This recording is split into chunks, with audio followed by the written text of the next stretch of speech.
What you waiting for? I always gotta wait for people and they finish. What? For people to finish? What were they doing?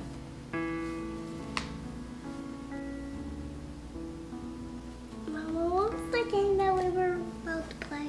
Pool? Pool?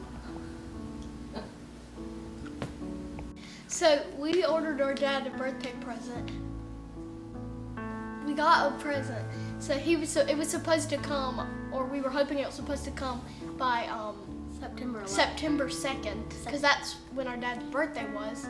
Now it's been like almost 2 months later. It's still not here. I'm just hoping it will be here by Christmas so we can have a present for some time of year.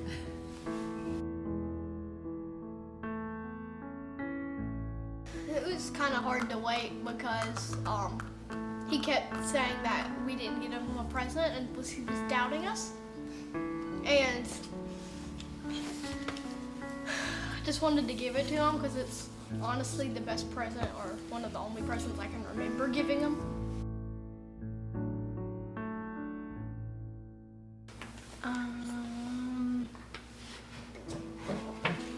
Probably my hoverboard for my last birthday.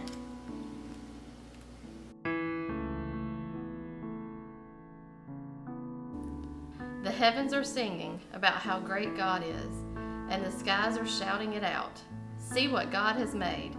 Day after day, night after night, they are speaking to us. Psalm 19, 1 and 2.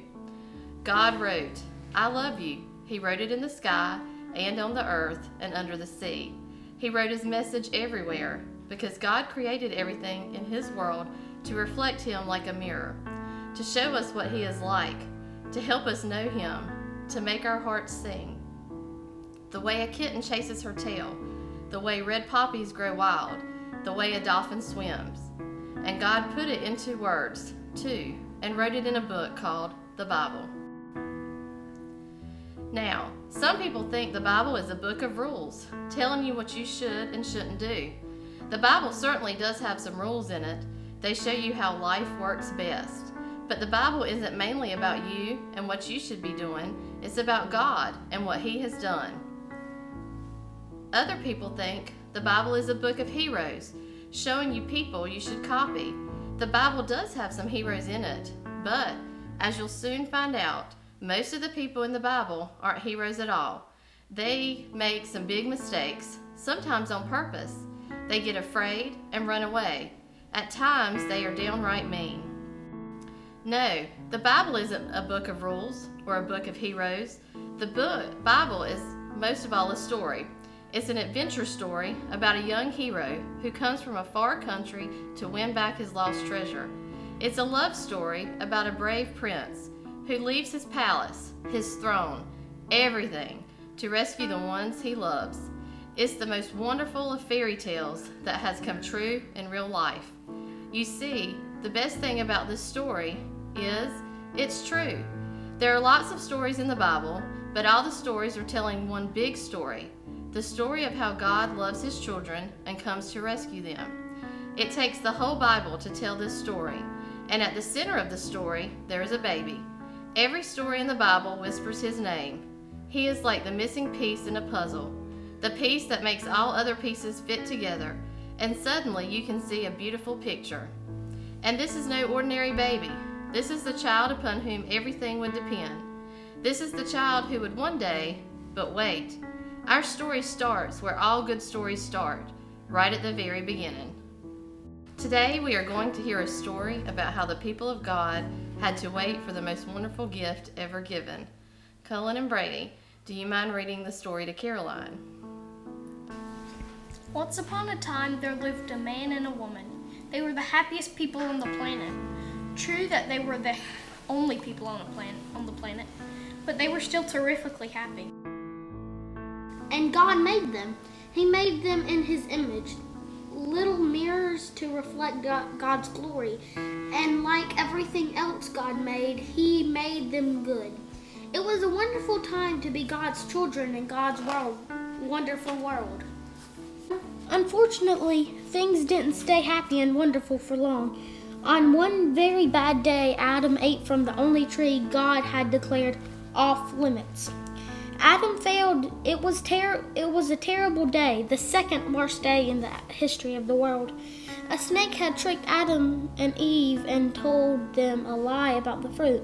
He said they would be like God if they ate it, but actually the opposite was true. When they ate the fruit, they found themselves far away from God. They didn't fear God's word. And believed the lie of the devilish snake instead of the truth. They believed the lie instead of the truth. Being near to God and having Him draw near to us would not be easy any longer. God was not happy with Adam and Eve. He wasn't happy with the snake either. God put a curse on the man and the woman and the snake and everything else. He kicked Adam and Eve out of the Garden of Paradise He had made for them. It wasn't possible for people who were so bad to live with a God who is so good. They had to go. Before they left, God made a promise. He promised that an evil serpent, the devil, would always be at war with Eve and her children. Now that doesn't sound like a very nice promise. That bad guys and good guys would fight all the time. Who wants to be in a war that never ends? But here's where the good part in the promise comes in. God promised that one of Eve's children would someday, eventually, sooner or later, crush the head of the nasty snake. God loved His children too much to let the story end there. Even though He knew He would suffer, God had a plan, a magnificent dream. One day, He would get His children back. One day, He would make the world their perfect home again. And one day, He would wipe away every tear from their eyes. You see, no matter what, in spite of everything, God would love His children with a never stopping, never giving up, unbreaking, always and forever love. And though they would forget Him and run from Him deep in their hearts, God's children would miss Him always and long for Him. Lost children yearning for their home. Before they left the garden, God whispered a promise to Adam and Eve. It will not always be so. I will come to rescue you, and when I do, I'm going to do battle against the snake. I'll get rid of the sin and the dark, and the sadness you let in here. I'm coming back for you, and He would. One day, God Himself would come.